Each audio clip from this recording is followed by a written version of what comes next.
La Fédération Horeca Bruxelles passe à l'action. Elle réclame 100 000 euros à son ancien président, Fabien Hermans.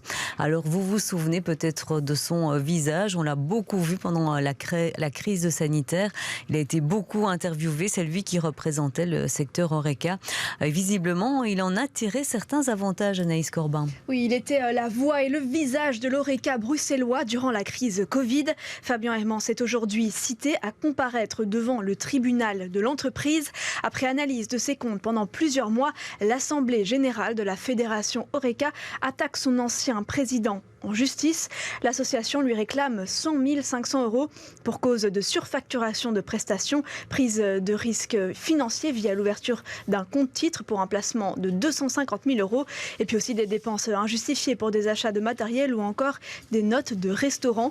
Fabien Hermans était rémunéré 50 euros par heure hors TVA jusqu'au 31 décembre 2021. La convention prévoyait que cette rémunération ne portait pas sur ses activités d'administrateur et de trésorier. Il signe alors une nouvelle convention le 1er mars 2022, lui confiant la gestion journalière de la Fédération Horeca. Malgré la fin de cette convention, il aurait continué d'envoyer des factures de plus de 10 000 euros par mois. Entre-temps, Ludivine de Magnanville devenait présidente et Mathieu Léonard prenait le poste de trésorier. Ce sont ces deux membres de la fédération qui sont sortis du silence pour dévoiler les coulisses de cette affaire.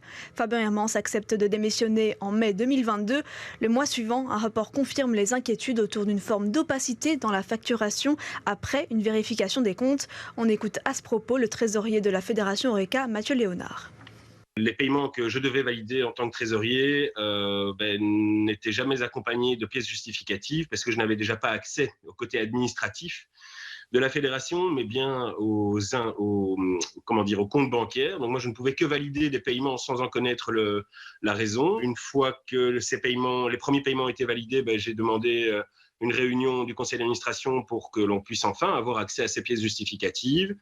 Et c'est là qu'on s'est rendu compte d'une surfacturation de ces timesheets par rapport à ces 50 euros de l'heure qu'il devait facturer pour des prestations de Monsieur Covid.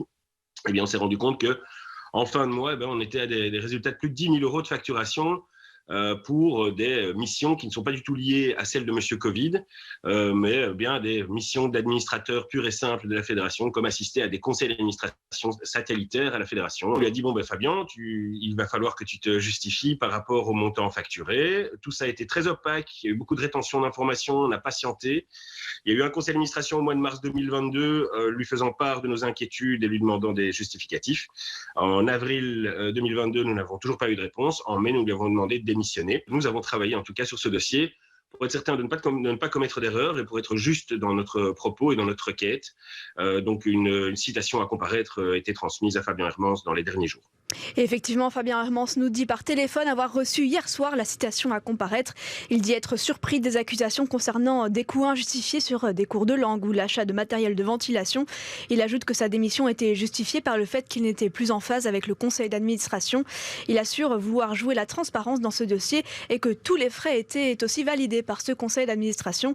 Suite à cette affaire, la fédération va mettre en place un comité d'éthique et de bonne gouvernance composé d'administrateurs et de membres non administrateurs qui, eux, disposeraient de la majorité des voix.